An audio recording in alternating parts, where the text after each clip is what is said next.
Hello, hello. Hey, what's up, folks? Happy Tuesday. Is it Tuesday? It is Tuesday. Hey, happy Tuesday. Somewhere in the world, it's Wednesday. I bet you. I don't know. Yeah, for sure. Hey, happy Tuesday or Wednesday, wherever you are. Good morning, good afternoon, and good evening to all of you all joining us. I'm here with Anna Daviscourt today. My name's Annika, and I will be your host for part 2 with Anna Daviscourt. Anna is going to be working on motion in Adobe Fresco. So that's really exciting. Anna, how are you doing today? Oh, I'm doing just dandy. So excited to be here with you again. We had so much fun yesterday, so I can't wait to animate stuff today. Animation. Yeah. Animation. Yeah. Thank you, Randall, for that. I also want to say hi to everyone in chat. We have Randall, we have Vanessa, we have Rin. Hey, welcome everybody. And if you are watching this on YouTube, please hop on over to Behance. This is where I will be reading the chat and I can answer all of the questions, ask all of the questions. Wait, answer? No, Anna will be answering the questions. Answer, whatever. All the things. Yeah. And other than that, if you are tuning in for the first time, we have a fun new set of streams. We have the Creative Cloud Express streams on Monday, Tuesday, and Thursday mornings. So make sure to check those out with Julia Walker. She is actually working on very fun logos and banners in the app. It's a very easy to use web-based application. You can also use it on your phone. So make sure to tune into those. And you can also start your day with the Photoshop Creative Challenges with Wade Acuff, who is also in the chat. So make sure to tune into that. They happen every weekday at 9 a.m. Pacific time. Tune in and challenge yourself and learn everything new every single day. But without further ado, Anna, do you want to maybe introduce yourself for those of us who did not join us yesterday? Show us a little bit of your work and then dive into what we're doing today. Sounds great. Thank you so much. And also great job just like telling everybody what's going on. That was awesome. Hi, I'm Anna Daviscourt. I am a children's book illustrator and I make fun, whimsical illustrations. I stream here on Behance, so if you haven't caught one of those, then you're missing out, man. Annika also streams on here, so you should check out both of our pages. And we have some streamers in the chat also. We've got Ryan Selvey going on, and my co-host, Anthony Sims, is in the chat. I see you, Anthony. I see you. And yeah, the work that I do is usually very illustrative and kind of pushes the edge of messy and very colorful and whimsical.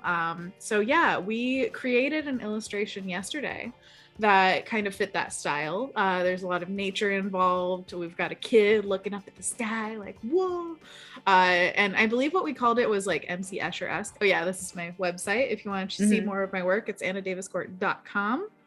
And yeah, what we have since yesterday, we've worked on this, aka I worked on this last night to make it a little bit more full. It's not completely done, but you can see kind of the style I'm going for. Lots of texture, lots of color. And we've got the reflection of the sky, which everybody said yesterday. What was it? MC Escher. Folding foliage. Yeah, folding foliage. Oh, yeah. So again, if you missed yesterday's stream, you can catch that in the replays and see this guy come to life. And today we're going to be doing something very special. And it's also in Fresco. I'm using the desktop version today, but you can use it on the iPad as well. It's the animation feature, which actually creates the ability to create frames within each layer. So we're going to be showing off a lot of the abilities that you can do in Fresco today. You excited? That's pretty exciting. I am excited. I love the motion features in Fresco. If you guys don't know, Fresco is a free app that you can download on your iPad and your Windows devices.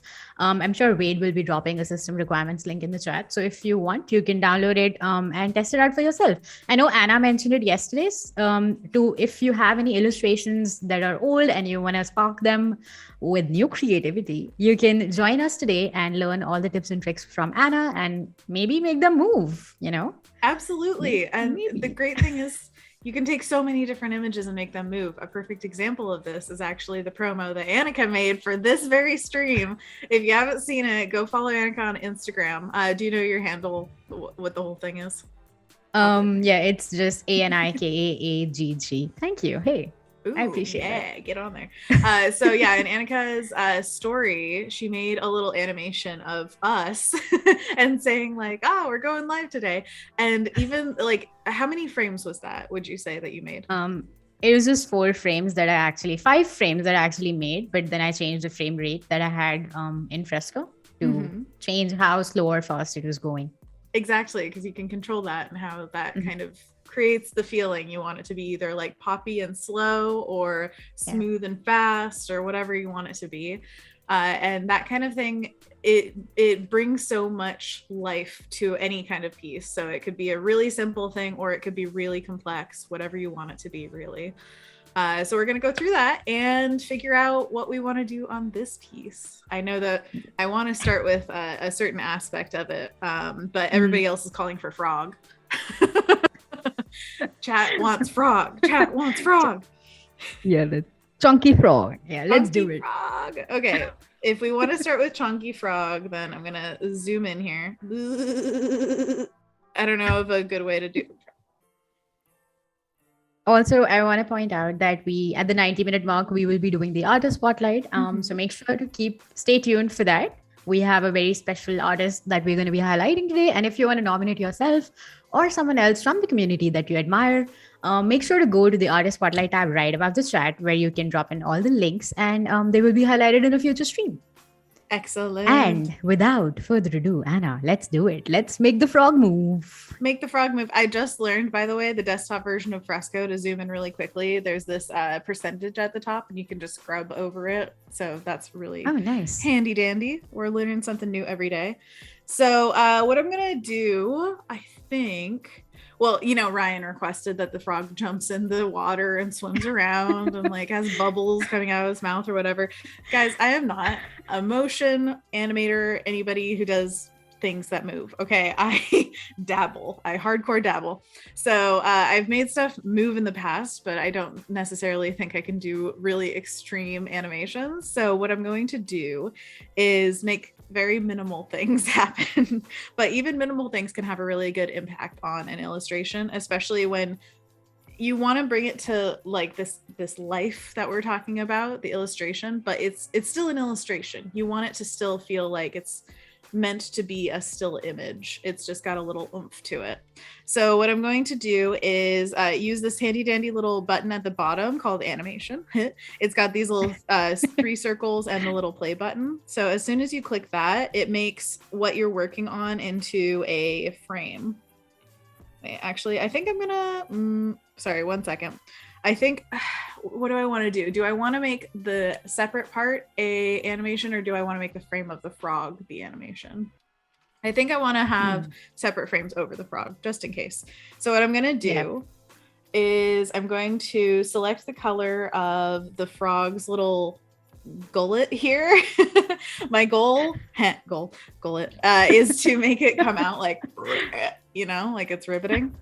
So what I'm going to do is just paint it out here. This is with the pencil brush, and I'm just going to make one frame that has it a little bit out, and then I'm going to press the animation thing, the button at the bottom right, and then I'm going to make another frame, and you can see right now there's this dark area where I painted the previous frame, and that is the onion skinning. So you can see where you've animated already.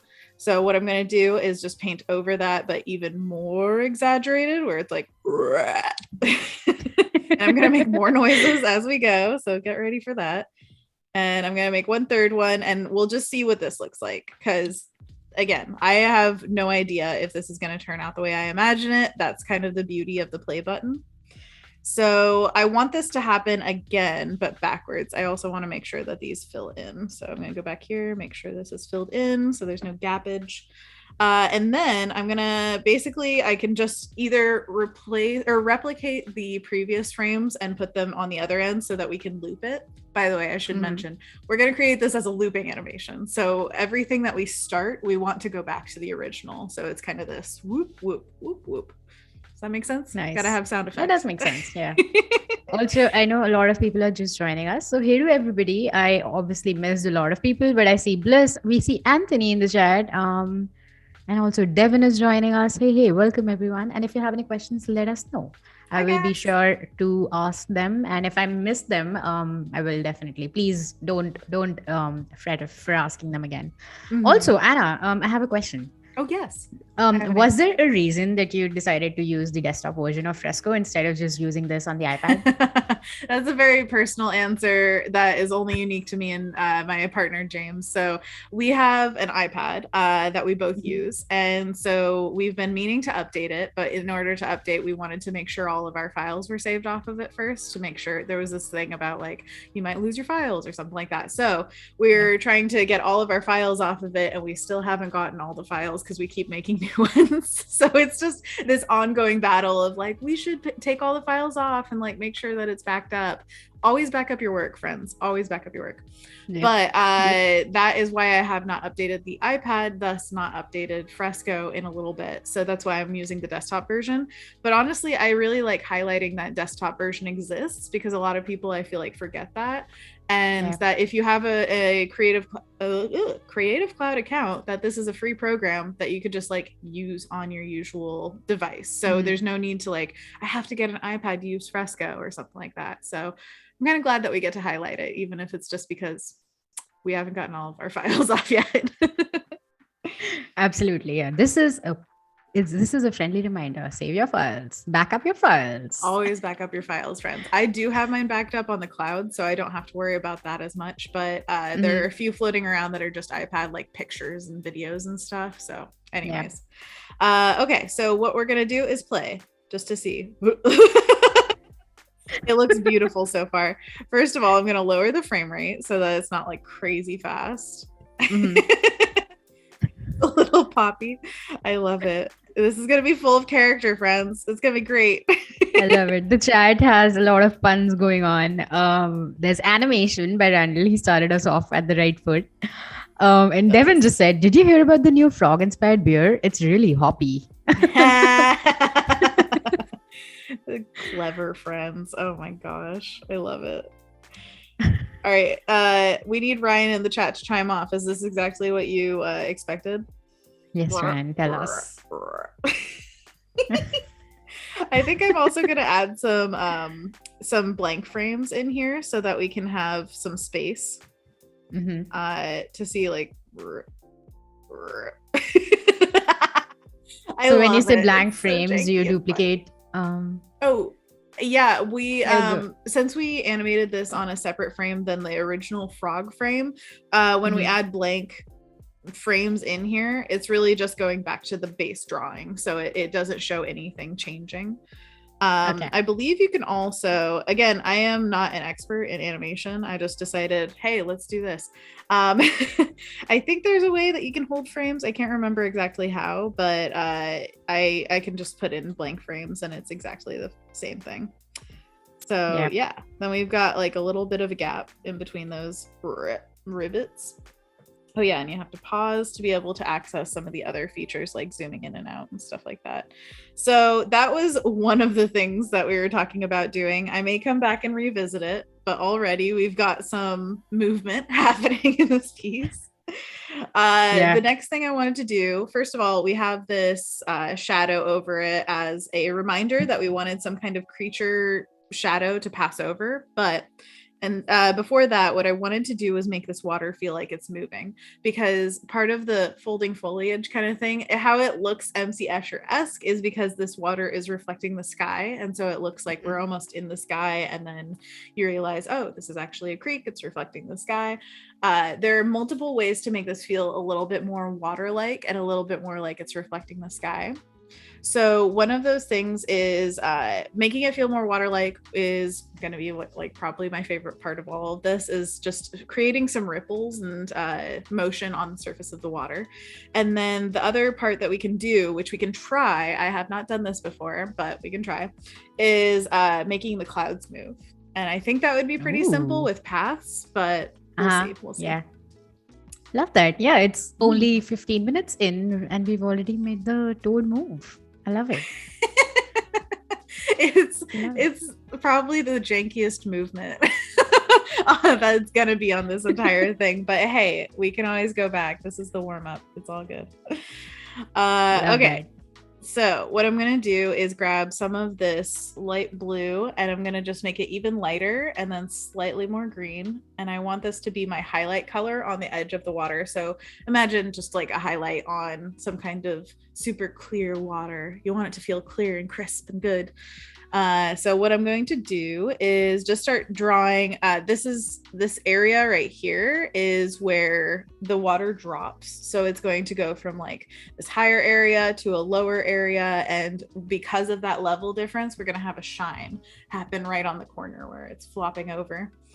And what I want to do is create kind of these shapes that feel a little bit, kind of like a line, but then also undulating. Does that make any sense? An undulating line. And I'm sure it will, even if it doesn't right now.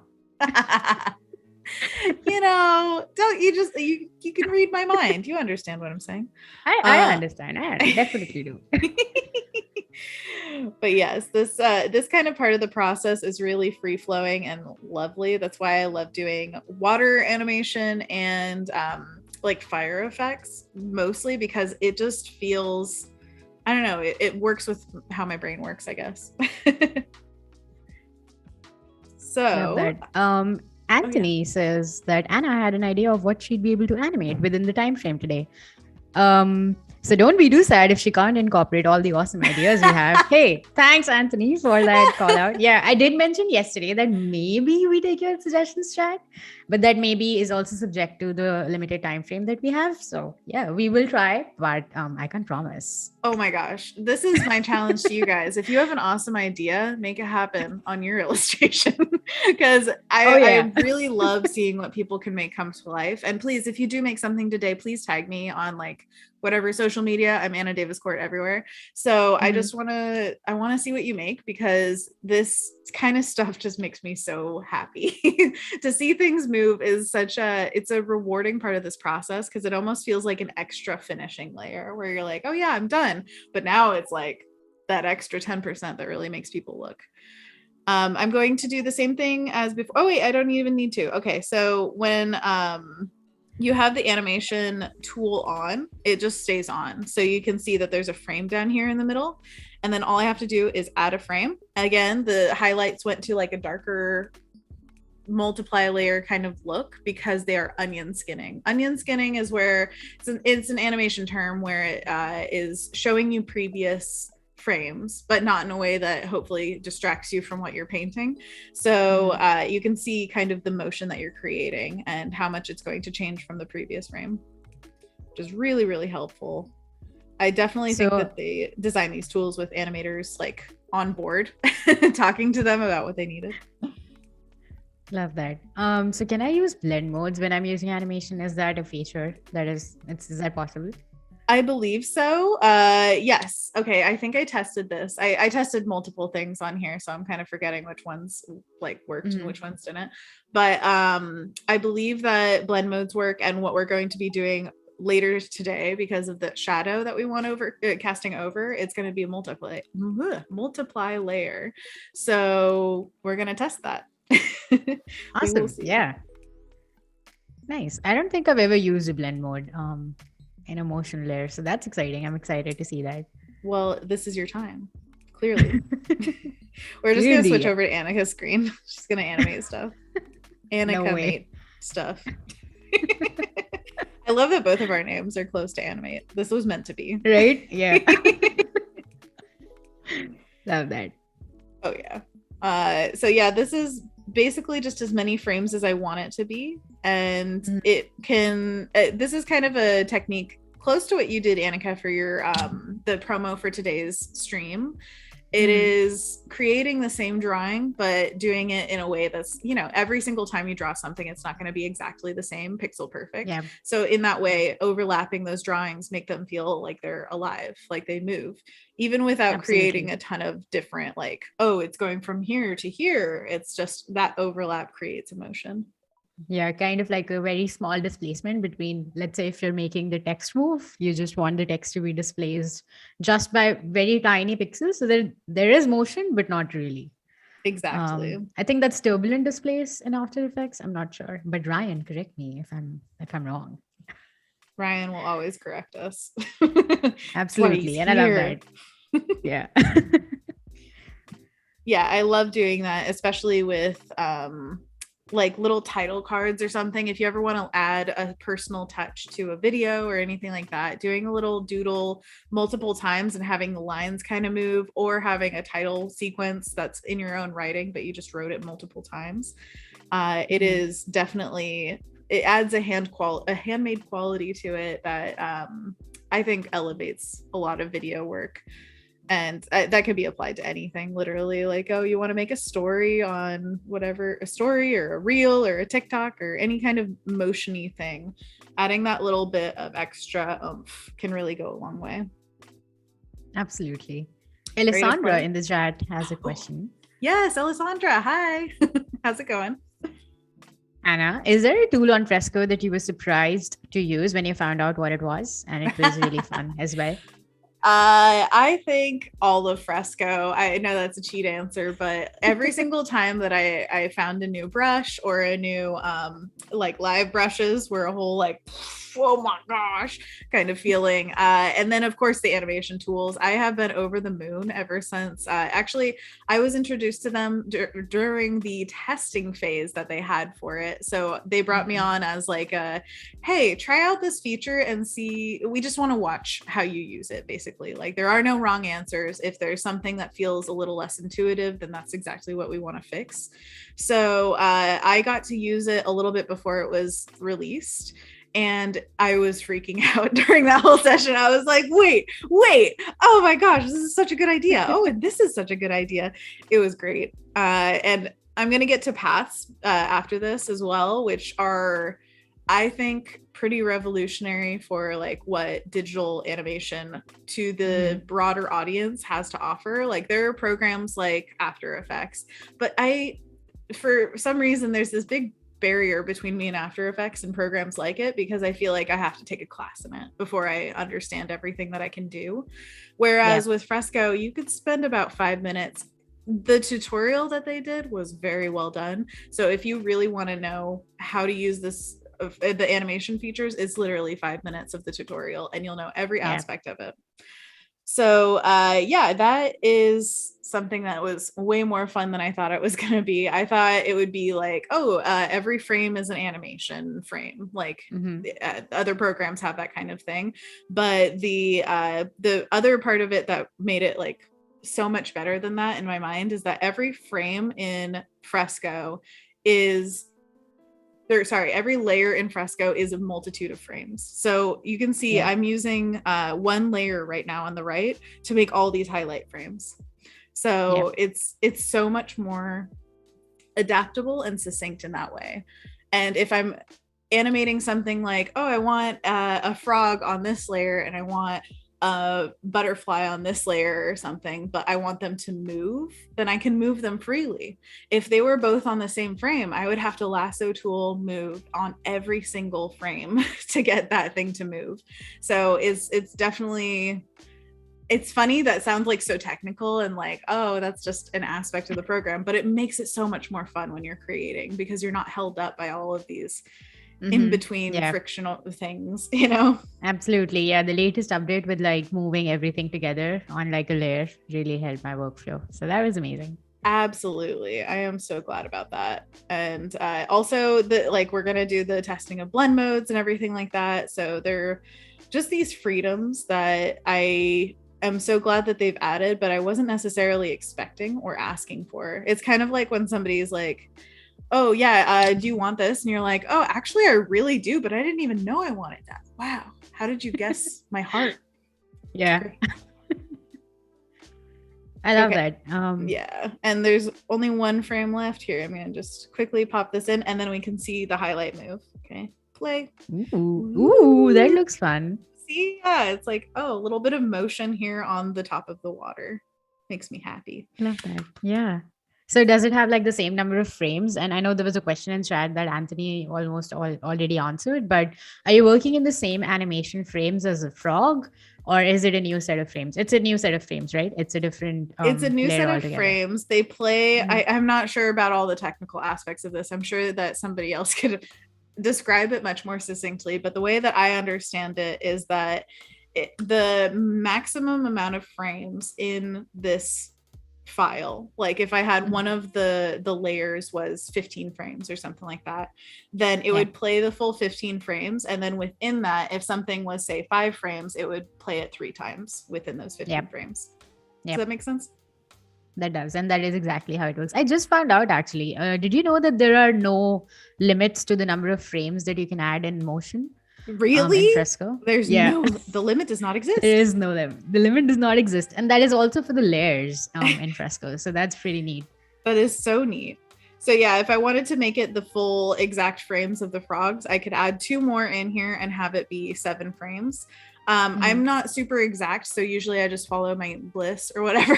So it's something that is personal to each artist, I think, and whatever you want it to be. I think on this same layer, I'm going to add a ripple effect at the bottom of our drop off of the water right here. So what I'm going to do is, this is a pretty cool way of repeating frames and making something like loop. So I'm going to start with just like a medium length and distance ripple right there. Now you could just barely see that onion skinning right there. And then I'm going to have it go a little bit longer and be further out. I'm actually going to do it slightly closer. I want it to be a little bit less distance that it gets. And then start dissipating, where it's like, oh, it's piecing apart a little bit, but it keeps getting longer. And we're on frame number 3.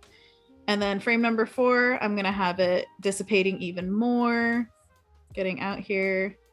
And then frame number 5, I'm going to have it just at its last little bits where it's like, okay, now it's gone. And then what we're going to do is go back to our first one. And right here, you can see where we started, that first area. What we want to do is go to our last frame and do the frame that would come before this. So as in, the line was right here, but what we're going to do is what would come before that. So slightly shorter and slightly more upward, whatever you would Got call it. that. Yeah. And then we go back to the fourth one and we go back even further. And then back even further. And then just the very start of it. And then Nice. we have, yeah, it's all starting to go. Oh wow, look at that. All right, now we're seeing Nice. the 7 frame problem though. Mhm. So I should make Yeah. the 7 frames, but you can see how it kind of stutter steps that one little bit. That's Yeah. where it's kind of catching up with that. Oh, 7 frames. Now, another thing I could do is just get rid of 2 of the frames on the frog, which I have no problem doing. So that's what we're going to do. These are just empty frames that we added before. So I'm just going to go narrow it down to 5, and then we can see it smoothly play. Oh, nice. Yeah. Boom. That's amazing. Ooh, we already have ripples. I love that. And so, yeah, this is rippling 101, I guess. And then we have the little highlights on the edge of it. We can create more highlights. We can create more ripples, basically all over the place. I think maybe we should add some around the lily pad where the frog is, as if it's kind of bobbing a little bit. So it's creating those waves out. And then definitely some drag around the base of the plants, I think would be lovely. So let's go back to our ripple area. We can just keep all the water ones on like a one layer, just for funsies. So we can kind of create little drag outs maybe. And you just kind of have to keep in mind what you want it to, want it to read as over time. Like, what motion are you imagining happening here? And I, especially with water, want it to kind of break off at a certain point. So it's not like a solid shape that I'm following through to completion. It's just I don't know, it's an effect more than it is a solid object, if that makes sense. It has its own kind of physics. Yeah, I absolutely love the ripples. I think adding the ripples to the sides, like to the shore, will also make it more like read more as like water rather than Water. sky, but also sky because clouds. So Sky because it's a clouds. very Yeah, so it's all very surreal. let's play with the clouds real quick. I just want to see if I can make them move just the tiniest bit. Like I don't want it to be crazy, like whoosh, there goes clouds. And because we want them to be loopable, I don't want it to be this like, oh, it moves to the right and then it's back and then it moves to the right, you know? So what I want is just the slightest feeling of movement, but not something that feels what's the opposite of repeatable? I don't know, stagnant. Non-repetitive. Non-repetitive. Anna gets the words. I don't know, stagnant. Stagnant is better, but yeah. I mean, whatever floats your boat. Exactly. We want to float boats here. So the idea that I had for this is to use paths rather than creating multiple frames. That we could do that. We could do the watercolor brushes and create like multiple clouds in and of themselves. However, I think that would probably read as very busy because the watercolor brushes are so wild in terms of like control is not necessarily the main word I'd use for them. So I don't want to have like clouds everywhere. I just want a subtle movement, just a little shift. Although that would be fun too. Just saying. I mean, everything's fun and we can try anything. I'm just saying. Okay, so let's see how to do this. So I want to use this cloud layer and I want to use paths, but it's grayed out. So let's see if I can do. Oh. Ryan in the chat is like, there's gonna be a boat? And I'm like, LOL, no. LOL, nah. Like, how about not? Oh my gosh. So I'm hitting the limits of my knowledge here a little bit. I am not sure exactly. Here, let's try path on here. Wait, was it a clipping mask that you used for the animation? Like, is it a clipping mask layer? There is no clipping mask layer. All I did was add a frame. Oh, now it's working. I don't know what it is. The path was grayed out at the very beginning. And so I added another layer and that's why it was like flickering, you know? So now I'm going to use path and then I'm just going to see if it can do it. Let's see. I'm trying to figure out. Oh, wait. Huh? Oh, it is moving just the ever so slightest. Oh my gosh. Okay. Sorry. I'm a little bit amazed. Okay. Oh, it is moving. Yeah. I just found out. Is there a way that you could turn on the touches just for this part so that like we can see? So if you go to your settings up top for the application. Beep. Settings. On the app settings. App settings. Input. You're amazing. I can't believe and you go to touch and then you go scroll down and there's a show touches button that you can turn on so that there's like a where is it? Where is show touches? What? Is it not available for the Windows app? Man. Brush preview? Okay, maybe you can turn that on just so maybe you can turn on the crosshair thing. Yeah. Crosshairs. Okay. So on the iPad, there's this show touches feature that if you're demonstrating the app to someone, it actually shows like a blue pointer and it shows where you're tapping and using the pencil on the screen. Oh yeah. I wasn't sure if it was not on the Windows. Oh, that's weird. I don't know. We're finding new things out. Okay. It's so funny, but it is true that the desktop version has like tiny little differences. You might not ever know it, but it's just one of those things. Okay, so we're trying the path again. I think what it is it's locking to the place where I put the path as the center point of the cloud image. So the closer I am to the center point of the cloud, the less it will move them. In terms of like, it basically is saying where you put your anchor point is where we're going to move this image. So I just need to kind of put the anchor point close to the center of where this image is. At least I think this is true. Okay, there. It moved a lot less this time. Oh, yeah, I did see it move. Yes, I need you guys to see how little these guys are moving. Just a tiny little bit. Ooh. Oh, I see the path now. That is fun. So that is just because I drew such a short line. If I drew a long line, they would just go along that long line. So there are so many different ways you can use paths to this effect. And I could also create I forgot about this. There's like a whole effects panel of different options, the amount of frames, the speed that you go at. And I believe there's an option in possibly settings. Yeah, playback, loop, boomerang, play once. So I kind of wanted the boomerang effect because boomerang just means it goes forward and then bouncing back. Yeah, exactly. They're all saying, everyone in the chat, I see it. Love that. Exactly.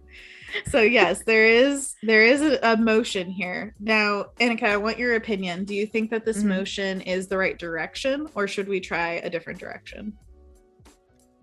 I think can you add multiple motion parts on the same layer? Is that possible?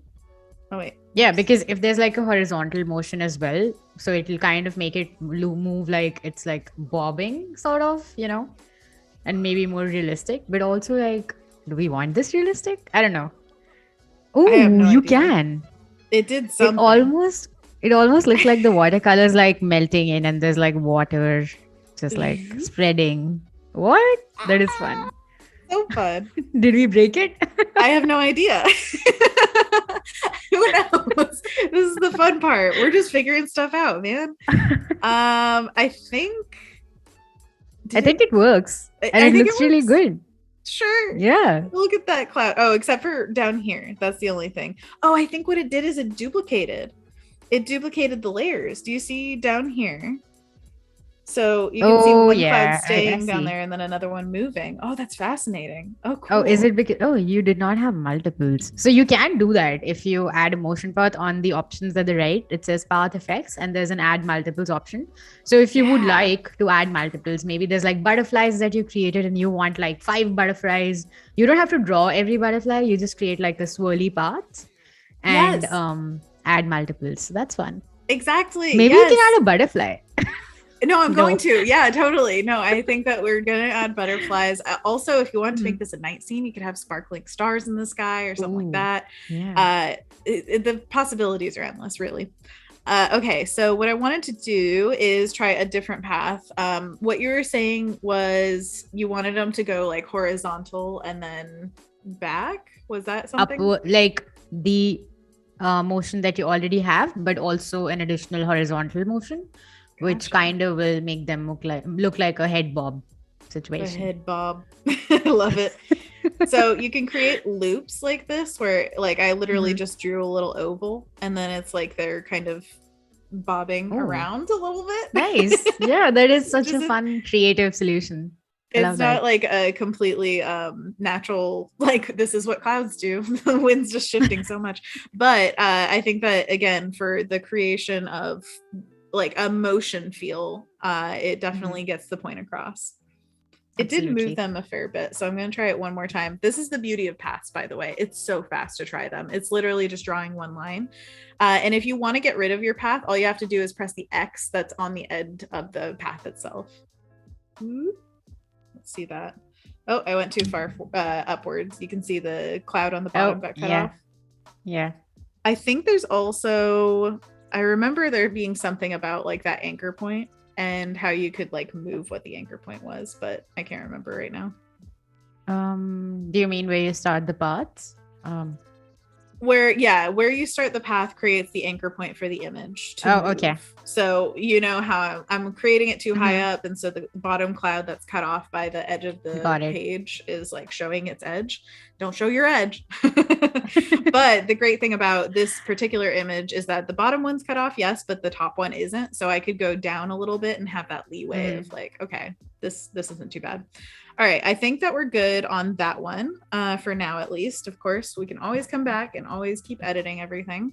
So now we've got play all. Oh yeah, it's all come together. Oh, I do notice that the ripples also boomerang. It is. Oh, that's fascinating. Okay, well, that's kind of fine because I don't need the clouds to boomerang anymore because we have basically a built-in boomerang with the shape of our path. Yeah. Nice. Nice. That's actually a very creative solution because we don't want everything else to boomerang, and Yeah. It's a love really that. good thing to know. The limitations of your Mhm. program or whatever you want to call it, like just knowing exactly what is going to happen is your greatest advantage. So we're learning together, Absolutely. friends. Yeah, I mean, you can work in any program, but knowing how to get over tiny bits and pieces like this is definitely something that comes with Absolutely. experience, and also Mm-hmm. like doing it over and over again. I love that. Which also brings me to a question that I had. Did you look at any video tutorials for animation, or did you just straight dive into it with I watch Fresco? them whenever I come across them. Basically, I'm very interested in Mhm. animation, but more so just to see how it's made. I really appreciate the medium, but not necessarily because I'm like, oh, I'm going to apply this. But I guess over time, you kind of take in information, and Mhm. yeah, I think it's really, really good to learn how to do these things, even if you're not necessarily a full-time animator, because it gives you a better understanding of how motion impacts just like posing and cloth and the effects that you could use in your pieces. So even if you are a still illustrator or artist, you can learn from animation, because animation is just doing that Absolutely. same art through motion and multiple Yeah. times. Yeah. Love that. I'm going to add a little bit of motion to this grass as well. I'm going to do like some drag here. Whoop. Whoop. You gotta have the sound effects. This is Gotta have the essential. sound effects. Okay. Absolutely. I like that line. Love that. Everyone in the chat is excited about the clouds. So edgy, sweet, and wow. Love that. Yeah. Oh, I'm so glad. Yeah, the clouds are really satisfying. It's so funny how that really small amount of motion can give so much life to things. Let's do some ripples on this froggo. Beep. Ooh, And then we can the work frog. on, yeah, the frog. The frog. We can do some butterflies. Ooh. Yeah, love that. This almost is inspiring me to make like a frog and like have an insect and have the frog eat it with its tongue. Okay, we're gonna look forward to that on Annika's page. I love it. I want more I'm sorry. frog This is just inspiration. very inspiring. So I'm like, maybe I can make that. Yes, you absolutely can. Oh, that makes me so happy. That's the best thing we could possibly imagine. It's just like, oh yeah, Yeah, be inspiring. inspired. Yay. Ryan has a very fun question. Speaking of inspiration, Ryan asks, where did the inspiration for this little girl come from? For this what? The character that we have in the illustration. Random. I had no real inspiration for this particular person. They're just a character that came out of my head. I don't know what to tell you, Ryan. I'm sorry. Oh, Ryan says she reminds me a little of Ness. That's so cute. I think it's a striped shirt. But yeah, I think for most character designs, I would be on the side of like, make it personal and like important and a good, character study altogether. And then whenever I draw, I'm like, I don't know, this character. I like overalls. So yeah, it's kind of funny how practice Maybe it's like different. Maybe it's like little Anna out and Yeah. about at the creek. Oh my gosh, Yeah, it's my ideal version of my childhood self. Yes. In reality, I was wearing like these big sweatshirts with like wolves on them and like multicolored tights, and then love that barefoot all the time, baby. But love that. Streetwear. Yeah. Hey. Exactly. This is living my streetwear dreams. Oh, I found a hat actually that's very similar to this the other day, where it had like a little tiger design on the top of it and little ears. I might get it. Yeah. It's so cute. Anyways, butterflies. Let's do that. Boom. Well, I'm going to think of them more as like little moths, because I went on a hike with my family and Anthony and James the other day. And these little moths, just these little baby, I don't know if they were technically moths or butterflies. I'm guessing they're moths. No, it was definitely a moth. When we looked at it up close, it was very fuzzy and had like the curly antenna. Anyways, they were basically everywhere on our hike. They were like our spirit moths. We were just like, oh yeah, we're going. And it's like, oh, there's a few of them. Oh, they're like all around our feet. They're so pretty. So yeah, I just wanted to add some like little magical bits here. It always feels magical when there's some little glowy bit or a little movement here and there. Like little bits for some reason are just so satisfying to the brain. Love it. Yeah, Wade in the chat says, Anna sounds like me talking about where ideas come from. I like dragons and swords. So indeed. true. I like it. No, I think that is a very universal thing for artists, is like, you know, there's this idea. Where is my drawing happening?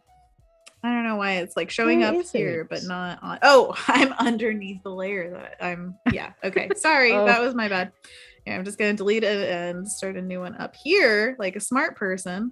This shows you how organized my layer structure is.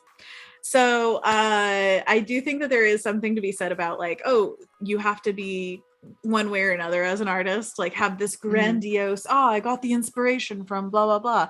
And literally everyone is just like, I think it's cool. It's like that Marge meme where it's like, I just think they're neat. So yeah, I definitely feel like you don't need a reason that's deeper than I like it. Yeah, absolutely. I agree to that 100%. So with this, I'm just going to really loosely imply this is not like a detailed drawing of a moth or anything like that. But in this way, it's so fun to just be like, oh yeah, little tiny marks that become something that moves. It's really satisfying. So the idea I have in my mind is open wings, closed wings, like completely closed wings.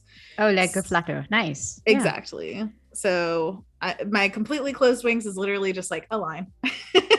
And then I'm going to go backwards and have the semi-closed wings.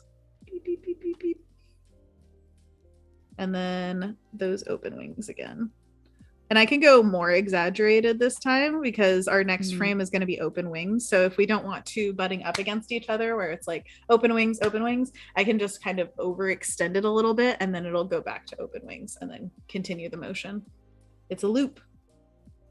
Do you see the loop? Ooh, I do see the loop. One of them is way too big. Oh my God, it looks so good. What?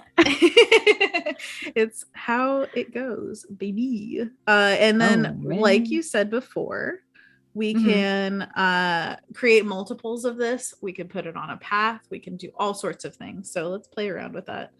And now comes the magic. We're all talking about magic in the chat. Oh, it's magic. You know. Okay, so let's put it on a path first. I just want to kind of like give it a little loop that it does. Oh, look at it go. It's making its way downtown. Okay. It's going up and away. Up and it's away. Coming back. Oh. Anticlimactic, but okay. And then you can click this little button to the right that says align to path, and then it will face the direction of the path. So now it's like it's flying with its head first. Woo! And then you can add multiples. And now there are 3 of them. Look at that. Isn't that cool? And I can get rid of that path and then create like a bigger one. And then there they go. Oh! Wow. And then you can scatter I love that. And they're all randomized on and off the path. So it doesn't feel as like they're just in a circle. I love that. It's so cool. I love all the effects that they gave us. Oh, and look at this. Blend modes. Oh, right there. What? Yeah. I did not know the blend modes existed for this. Yeah, apparently. So we can turn this to, multiply or whatever. And now we have dark moths. Or we could create shadows underneath them and then duplicate the frame and then have the shadows. Oh, let's try it. It's happening. Is super fun. Yeah. Everyone in the chat is really hyped with all the motion that's happening. David in the chat says, that's how most of our projects happen. I like it. Absolutely. Duplicate and layer. And then I'm going to change the blend mode to normal. And then do we have it? Oh, wait, I need to offset it. There's also a couple of questions in the chat. While we are doing this, I'm going to ask this one first, but there's a question about how you created the path. So maybe we can go over that really quickly once again. Sorry, it was creating the path? Yeah, maybe you can zoom in a little. Maybe it's kind of that. Someone wanted to know how you created the path. So, Absolutely. yeah. So let's see here. When you are using the animation tool, so again, first step is we just take whatever layer you want to do anything with, and we just click this animation tool down in the bottom right corner. So it's got the 3 circles. Do you guys see that? And a play button. Yeah. Exactly. And the play button. So that's first step. Then when you have the frame up, there's 3 options on the bottom of your screen. One of them says play all, and then the path is in the middle, and then settings. So when you want to add a path to something, all you have to do is press that path button and draw some kind of path on your screen. And then your frames will follow that path. Whatever the frames do, they will happen, but as they are moving along this path. So yeah, that's how we do it. Yeah, and then you just draw the path wherever you want it, and it's just going to follow it. But you can also change the settings, just like Anna demonstrated earlier. You can scatter them or like make it move along the path as well. So that's also super fun. Hey. Exactly. And if you have any questions that like I am not answering satisfactorily or anything like that, there is an entire tutorial that you can go through in Fresco, and you can always access the tutorials on the homepage of it. So if you ever want you have any questions that you want answered about Fresco in general or the animation tool specifically, right there is the best place to start. Or you could join Anna's streams on her personal Behance only at b.net/Anna Daviscourt. Whoa. Anna, when do you stream? Do you stream on Tuesdays and Tuesdays and Thursdays? Is that Tuesdays it? and Thursdays. Yes. Yeah. So Tuesday, Thursday, 3 to 5 p.m. Pacific time. And we're not going to be doing that today just because I am doing this. And so I feel like this is my stream for the day. And hey, I see Jake in the chat, and Rin, and all my friends from my streams are here. So thank you so much for being here. And shout out to anybody in replay land who didn't catch this live. We still love you.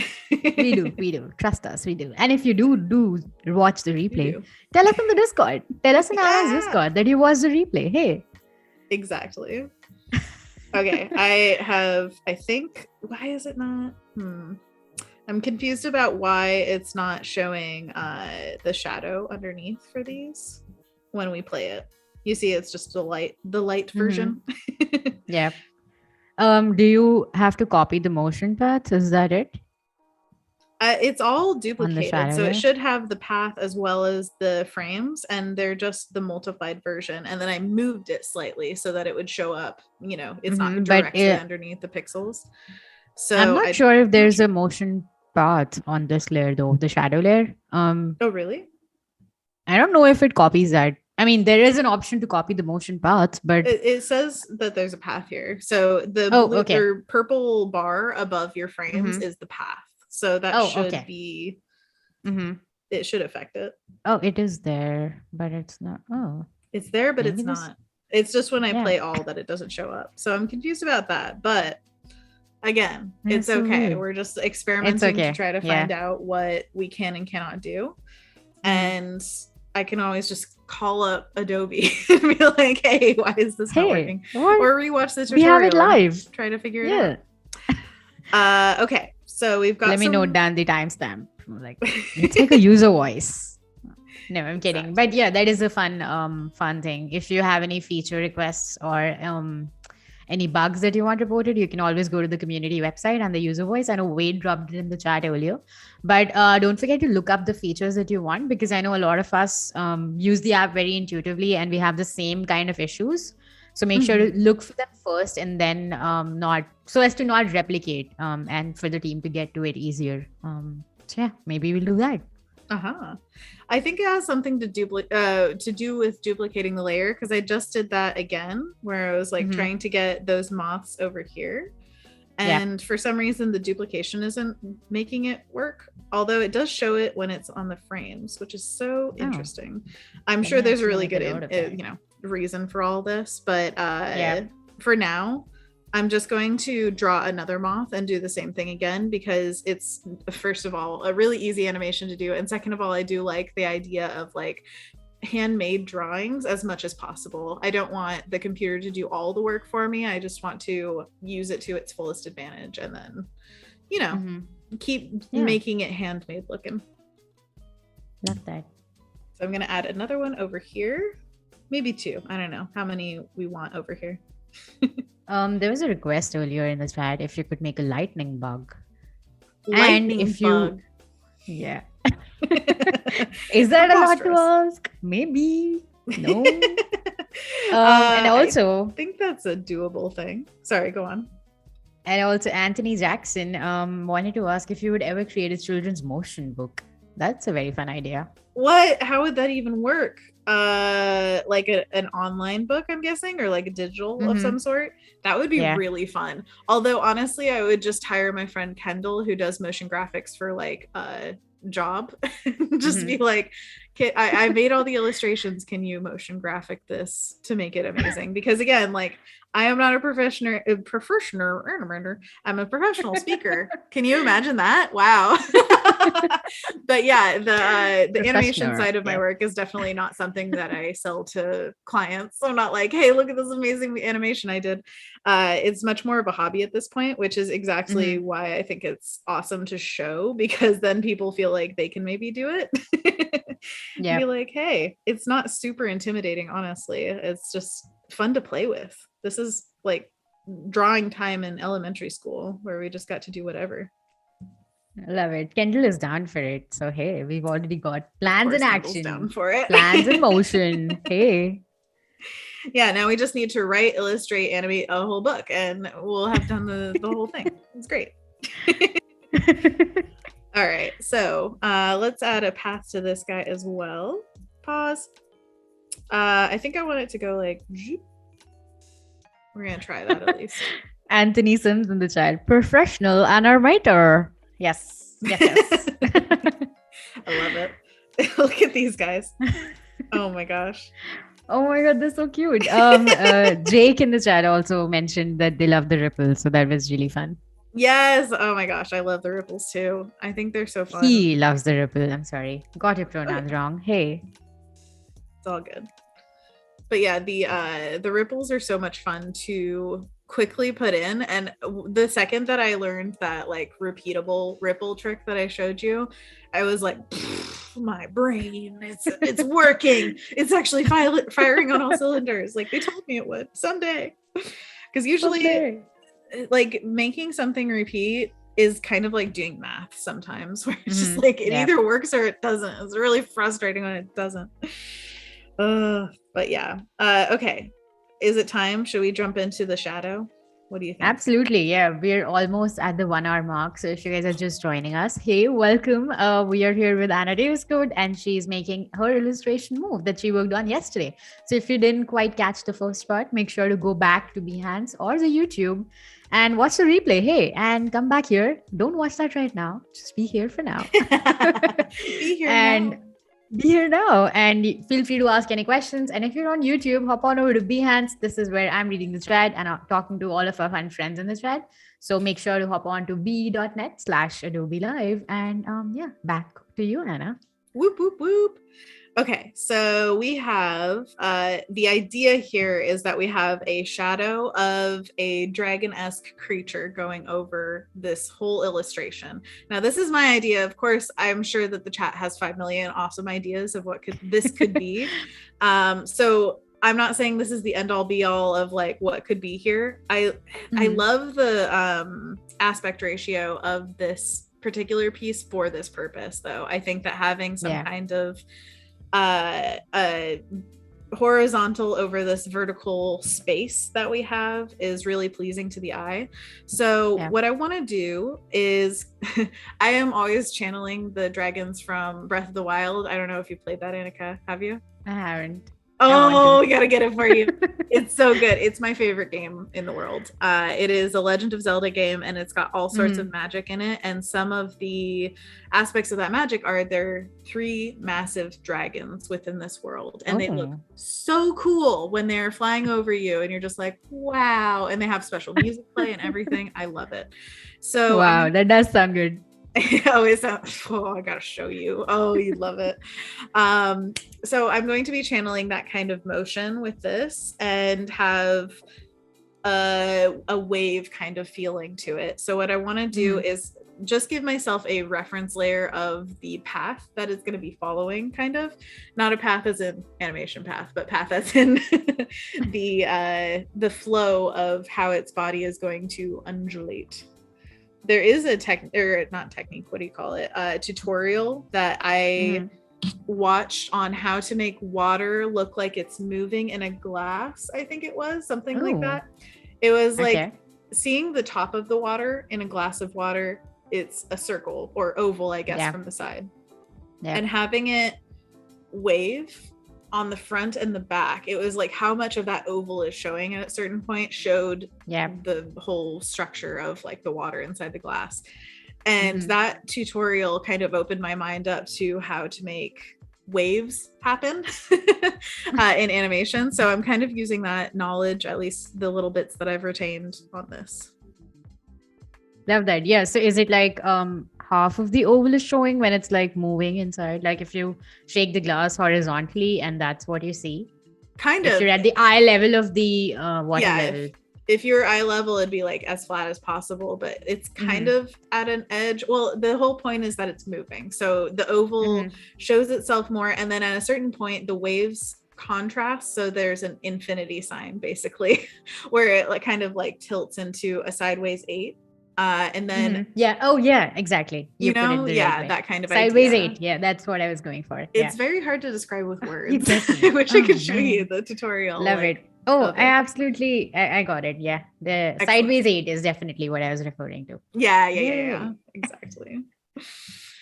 Okay, so I want our shadow to move along this line. I'm going to paint in with a heavier brush than usual. I've been using the pencil brush recently on all these animations, but that one, it's hard to build up opacity with it sometimes. So I want something that's really readily opaque. So the Rake Grit brush is my favorite for that.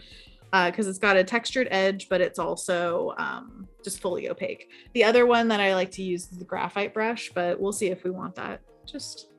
We'll play around with it. We'll see. So do you always use like Kyle Webster brushes in Fresco? I know you use Shauna Lynn's brushes in Photoshop, but do you use them in Fresco as well? Absolutely. Yeah, I use Shauna Lynn Parmesan makes some amazing brushes and you should check them out for sure. Also classes and books and all those stuff. Oh, a new Domestica course as well. Yes, absolutely. We love Shauna. And so, I hop between brushes. I've even made my own brushes for Fresco once upon a time. And I just kind of, I don't know, feel out what I want for the piece. I usually use a lot of Kyle's brushes for like the bulk of my pieces, I would say, because that's the bulk of the brushes. And they are amazing, honestly. I do love Kyle's brushes so much that it makes me like, I don't know. I'll use brushes outside of his sometimes, and I almost always come back to like mostly using his. So Absolutely. It's just preference. Yeah. I also love that. I think I actually first saw you using the Rake Grit in one of your fruit animal pieces, and I'm like, maybe I should use this brush. Yeah. And ever since I started using it, I can't go back. Like, This is really fun. It's really fun and really fast. It just chunks in there so easily, like this. Hit. Look at that. So it's funny how you get so comfortable with certain brushes. It's like, oh yeah, this is what I needed. Excuse me. What I think I'm gonna do is test that blend mode thing. So I'm gonna just draw one of the frames, and then we're gonna put it on blend mode to see what it looks like. Just to see. Oh, thank you, Wade, posting Shauna's Behance in the chat. You're amazing. Love it. Thank you, Wade.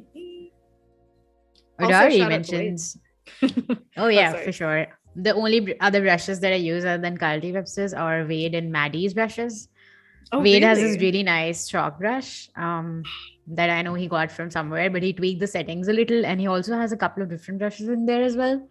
I use that, and to my surprise, before using that, I did not ever think that you could use just one brush to create the whole illustration. And now I do that. So, hey, thanks, Wade. Yay, Wade. I love that so much. Yeah, it's so funny how like different things that you're painting also call to different brushes, where it's like, oh yeah, I need this for that and that for this. So sometimes that perfect brush comes along and you're like, oh. I remember we talked about yesterday, I used to work in mobile games, and when I was working there, I found this one brush that they really wanted us to use for a lot of the blending, and it became my brush for everything. I was like, oh, it's just this brush forever and ever. I don't even know the name of it, but it was just the brush that we passed The go-to around. brush. Yeah, exactly. The go-to brush. I think they called it Painterly. Very apt. Exactly. Okay. I want to go to, how do I see the blend modes on here? We saw blend modes once upon a time, remember? The settings at the bottom 3 things. Is it here? Oh, does it only appear when you have like a path on it? That is so weird. Possibly. Interesting. Although I want to see the other aspect of this, like we could just on the regular layer set it to multiply and see what happens. Yeah, I think it might set all the frames at once to multiply, so I think that works. Okay, that also works. Love that. So I noticed that there's like a black line that you created for the path of the shadow. Is that just as a guideline that you created, or is it part of the Yeah, it's just a guide to figure out what kind of motion we are going to be creating. And like kind of try to work it through there. And I am torn about whether I think what I want to do is just create something that follows that path, and this is going to be a confusing sentence, follows the path that is the black line, and then creating a path animation wise so that it can move as well. So it's like going like this, but it's going like this stagnantly, where it's like woo, woo, woo. But then we put a path on it and it goes woo, woo, and also moves. Does that make sense? Oh, it does make sense. Yeah. It's like, so the black line is basically the shape in which your shadow will move, but there also will be a motion path, which will make the shape that you made across the black line move. I don't know if that makes sense. Did I complicate it? I don't know. Man, my brain's starting to turn off, so we'll see. We'll see. Man. One thing that I can do. Not you too. Yeah, I know. Oh no, what happens if both of us do it? Oh no. Annika, hold it together. Oh no. Wade can help us. Hey. Yeah, exactly. Wade will be the one brain cell between all of us. So I think what I want to do is I'm questioning whether I want to do this diagonally like it is, or do it straight on, because I feel like I could get messed up if I do it diagonally, but I think we're going to be okay. I think I can do this. Okay. So what I want to do is move this line a little bit at a time so that we can kind of draw along it. That's kind of the idea here. So we have one frame, and then this next frame. Oh, was it the entire layer that I wanted? Sure. Yeah. Okay. So we're matching up to that black. Done. Continue. So do you duplicate the frame before you change it? Oh, you duplicated. Okay. I missed that. Yeah. Did I do the other? Let's see. Oh yeah, I accidentally moved this too. I want the selected frame. There we go. Okay. So I wanted this to stay kind of like down here. And donezo. Boop. Just paint that in. Again, this is one of the reasons why I really want it to be rough at the beginning, is because if I'm like covering in pieces or like accidentally cutting them out of the piece, I don't want it to be the end of the world, like, oh no, I just got the face shape right or whatever like that. So the idea is loosey-goosey so that we don't feel obligated. Absolutely. Yeah, that's why roughs in animation really exist, because you make the rough animation first and then you see if everything's working to your liking. And then you can make the final completed illustration move. And also I want to say hi to Dan in the chat. We have a lot of friends joining us. Hi. Sorry if I missed you, but hey everyone, thank you for joining us. We are almost at the midpoint of the illustration, and we have about 20 minutes left for the artist spotlight, so make sure to stay tuned and stick around for that. And we're having this fun conversation about brushes in the chat, which is also super fun. Yes, if you're a brush hoarder, tell us. Is this the dragon horde? The dragon hordes? It's like, oh yeah, it's all brushes, baby. Yeah, they're amazing brushes. Do you have any favorites right now that you can name? I can actually pull them up. So Let's do it. I do like the Kyle Webster Doozy inker that he has available on his Gumroad, which I really, really like. I also like the big dirty halftone. I like the ink roller. I And just love the way you said that. The big dirty halftone. Yeah. there's this very fun dry media perfect pencil brush in the charcoal pack, I think, which I really like and use on the iPad. And rake chunk variant. But lately I've been using the Atlas brush, which is also super fun. That's what I used for the illustration that I created today, actually. So that's fun. By the way, you guys have to check out the animation that Annika made for this stream. Man. It's so cute. I love it so much. Do you do that for all your streams, or was that just like you felt inspired? I did actually want to highlight that we were going to be doing motion, so I went the extra mile for it. But I typically put like photographs of the guests, but that's kind of hard to find because I like to ask permission before I do that. So I was like, hey, let's just make an illustration because then there'll be no issues. Yes. I guess. I love it. I do put out like promos for it because I feel like you should. One must. But yeah, I was just inspired from you yesterday creating this fun illustration, and I don't get the time to do it often. So I was like, hey, let's take advantage of that and make something move. Oh, we love it. Oh, so everybody go celebrate that Annika felt inspired. I'm so happy about it.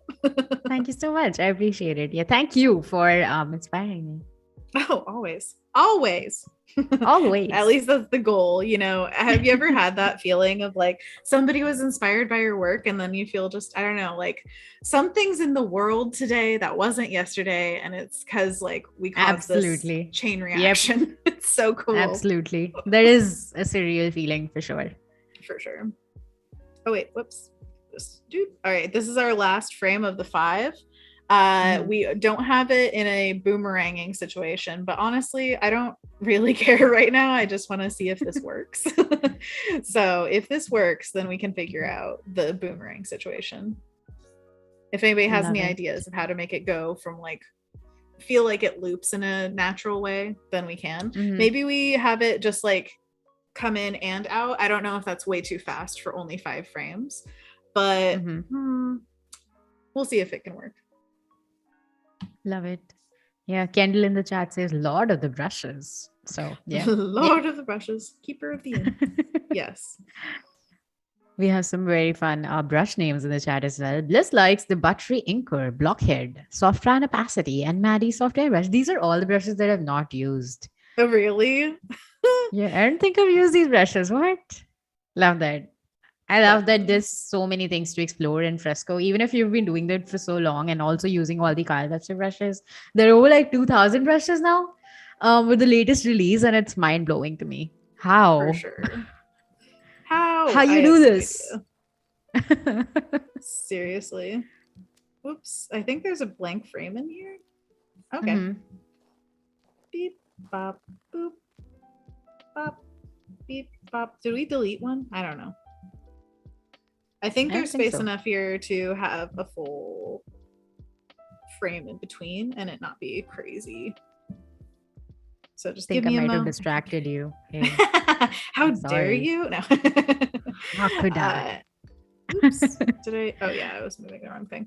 But yeah, the the distraction during animation. Anthony and I have experienced this on our streams before where I'm like, okay, just give me 10 minutes of like silence. I need to figure this out. But that's exactly why I practice these things, so that like I hopefully don't need that. So I think I can talk you through what's happening right now. There is one blank frame in the middle here, and I just need to figure out where to paint that in between. So we've got one frame and then the one in between it. So all I need to do is close that gap, basically.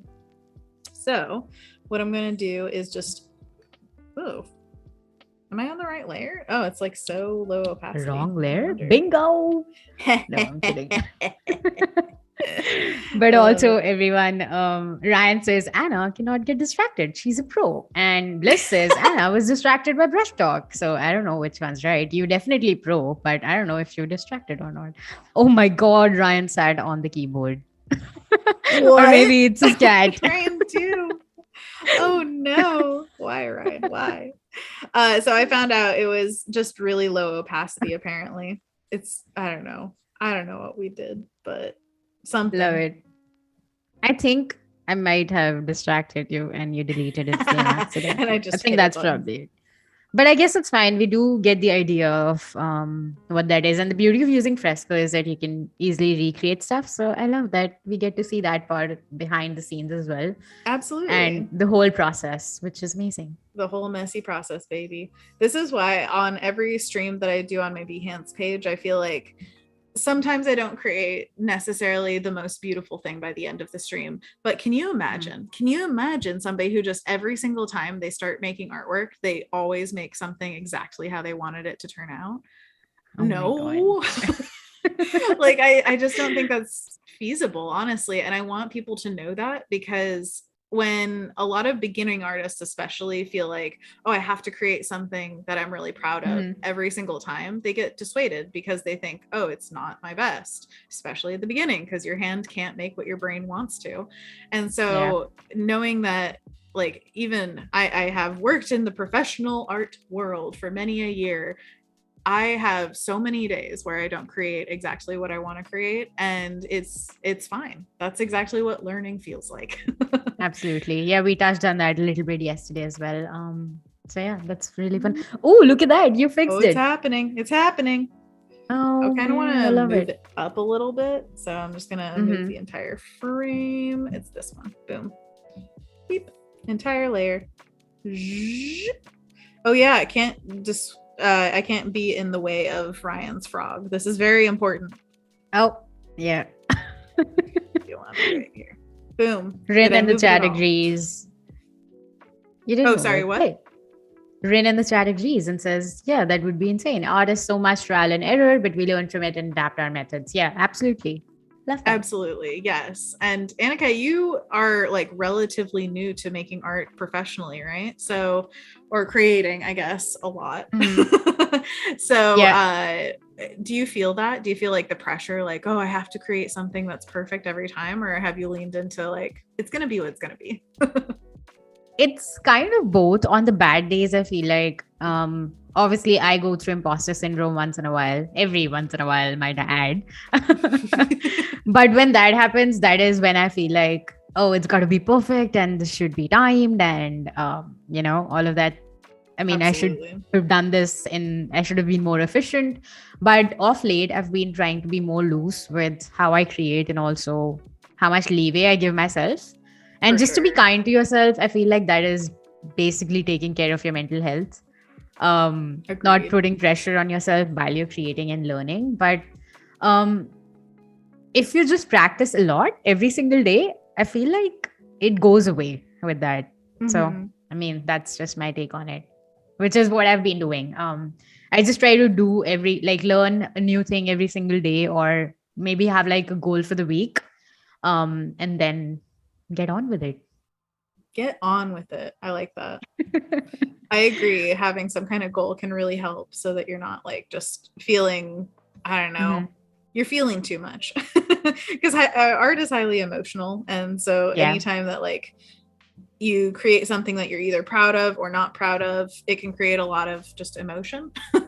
And that can have even if you're feeling really good about your art, I know a lot of people who put so much meaning into being good at what they do or whatever, that when they're not, they feel really bad. And so it's just this like, I don't know, you kind of have to hit a medium where it's like, okay, I'm going to allow what happens to happen. I'm going to be proud of myself when I do things that I'm proud of, but also not let that take away from like feeling down in the dumps when I create something that's ugly. Absolutely. And it's also part of the growth. I think you identifying that it's not as good as you would like it to be is basically you identifying that you're getting better at it. Absolutely. Yeah, we talked about that yesterday. Totally. Yeah. Again. I feel it. Love that. Jake did not see the frog, but now he does. He's really excited about it. Of course, Jake is very excited about the frog. Let's look at the frog again. It's been a minute since we looked at it, and we can redo this animation in about 5 seconds. So let's see how we feel. Oh, I did not even notice the little rocks you added up there. That's fun. Oh yeah, totally. I added rocks yesterday and a ton of like foliage stuff. It's so funny. I should have kept a what do you call it? Like a back to back of what we did yesterday and what we did today because it looks very different. But the frog itself, I think we should redo. It looks a little like it's growing a tumor very quickly. So no, we don't want that.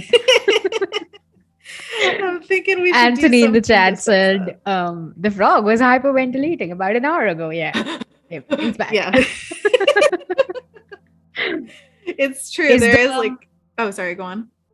No, is the character bringing a bucket of water to fight the forest fire? Oh my God. Oh, Ryan. It's bringing a bucket of water to its frog friends so that oh it can, yeah, I don't know, okay. carry it home in Yes. moisture. Yeah, that's possible. I'm thinking anything's Ponyo possible. style. Hey. Yes. Oh yeah, this is very, very bad. We can make our own headcanon for whatever we want this scene to be. So I've deleted the previous animation, which is very easy, which I'm grateful for. Just forget that. I'm thinking what I might want to do is have one little like and then space. That's what I think. Okay. Yeah. Yeah. Whoa. Okay, we're yeah, still on that- grit. Oh. My bad. Oops. Go to pencil. Just like massive. I also wonder if we should tilt back his head at all, where he's like, you know, and so it's not just kind of out. So maybe instead we do use this. I'm going to duplicate this just to make sure that we have. Oh wait, that hotkey doesn't work the same way. I'm going to duplicate the layer so that we have a frog on standby in case I somehow mess with him too much. Philip in the chat has suggestion. Just need to add growth to the left side of the belly. What is it? Just need to add some growth to the left side of the frog as well. Some growths? I don't know. Duplicate front. I don't know. Maybe if you can elaborate, Ryan gets growth it. to the left side of the belly. Okay, you're thinking, yeah, it needs to go both ways. Both ways? I don't know. I think I get what he's saying. Okay, so I'm sorry. No, don't be sorry. I think that you're saying just like have it go like parentheses out a little bit. I think so, yeah.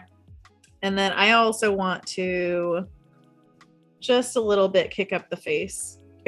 Does that sound weird? Yes. The answer is yes. Okay, we're just gonna tilt it slightly and move it up a little bit. Oh, come on. Ooh. Oh, we beheaded the frog. Ah! Oh no! Oh no! He croaked. Okay, enough of that fun.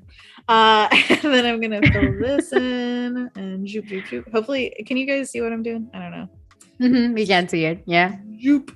Now it's gigantic on my Cintiq screen. I'm like working on a frog this big. I love it.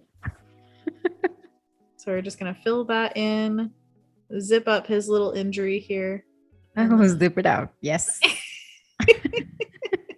Oh, Kendall in the chat agrees. I think the mouth could also move slightly. Yeah, we just did that. And Rin, everybody's going crazy about the headless frog.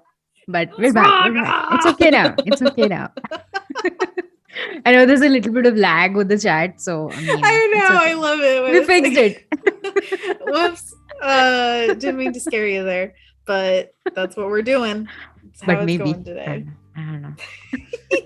All right, I'm gonna grab this color, go back to our current frame, cover up his little stitch. Oh wait, whoops, I dug into the lighter green for a second. There we go. Gotta go edge to edge. Okay, and then I think what we can do, I'm gonna also do like a little line right here, is just to have duplicates of the frames. So we duplicate a frame and then we drag it over to make it the fourth frame. And then we duplicate the first frame and then we drag it over to make it the fifth frame. That's what I think we're gonna do. Ryan says he croaked. But croaked. Nice. That's a good one. No tomatoes. Ooh, look at that. I love that. Oh. What do you think? I love it. Thank you, Philip. That was a fun suggestion. Yeah. Oh my God, look at the ripples as well. Yeah. Oh, that's funny. Love it. His the ripples don't quite line up with his croaking, but that would be funny if we could get it perfect. But this ain't about perfection, y'all. It is about Okay. experimentation. And the Exactly. process, more like. I love the process. It's so fun to animate, even if Mhm. it's weird. All right. I feel like if you're having fun creating it, you will learn something for the next one, even if you don't think it's perfect this time. I mean, Exactly. Yes, I it's about agree. the audience as well. Which brings me to I had this question. Mhm. Do you ever create thinking about your audience in the mind? Like, I know you do children's books, but if you were to create for social media, let's say, for instance, let's say you're doing promotional assets for someone and they wanted you to create something in your children's book style, Yeah. would you ever think about, like, I mean, how would you approach it? Obviously, you would think about the target audience, but how would you approach that kind of an illustration? Yeah. I create for clients all the time. And Hmm. it's a little bit different when you think about audience, where it's like Yeah. if you're, say, creating just for like Instagram or something like that, it's a little bit different. And Yeah. I don't like that as much as I like creating for clients personally. Of course. Yeah, I understand. Yeah. And for the client kind of thing, I definitely talk to them about what they like, what they Hmm. want, what they envision, because I think that collaborative efforts are wonderful. And I Yeah. really like coming with one person coming to a consensus about an idea, Hmm. brainstorming with someone who's really open about just like creating the best thing we can together is one of those moments of like sparking brain where it just feels Yeah. right and it feels good. It's the Hmm. same thing with just collaborating without it being a client. It just feels great to brainstorm with someone and feel like, and we add this, and it could be like this. Oh my gosh, Oh, what if the they did this? magic. Yeah, I love that. Which is another thing that I wanted to touch on with that is creating what you love for your portfolio. We talked a little bit Hmm. about portfolio yesterday, but it was more of a technical aspect about like how to get Yeah. hired at a video game studio. Hmm. And I think the most important thing that I've come across for at least my stage in my career, I know there are many different stages where you're just trying to find work, any work, like get you in a paid position. Yeah. But at my point, I definitely think it's most important to put what you love in your portfolio and Yep. make sure that it speaks to what you want to make more of. Because if, Absolutely. say, a client came to me and they were like, I just want to do trucks and like Oh robots no. and like I'm like, that's awesome, and like I'm into trucks and robots, I am so down for that, but drawing them is not really my bag. Like, Yeah. I am not necessarily the person you come to for that, and that's something that you have to accept as an artist, that you're not going to be the one to come to for every single subject matter. So Absolutely. yeah, Yeah. finding something that really makes you happy when you make it Hmm. is, I think, one of the most important things to have in your portfolio. Something that makes your heart sing. I love it. Yeah, absolutely. I agree to that 100%. What do you I love think? it. If you were to answer that same question, what would you say? I also am not a big fan of creating social media assets. I mean, I do Mm-hmm. that for my own social media from time to time just because I'm excited about what I'm doing and Yeah. I want to share it with everyone. I mean, when I stream on my Behance, I make a video of myself talking to the camera and I feel that is really weird. Even though I live stream You're and like, that's like a, yeah.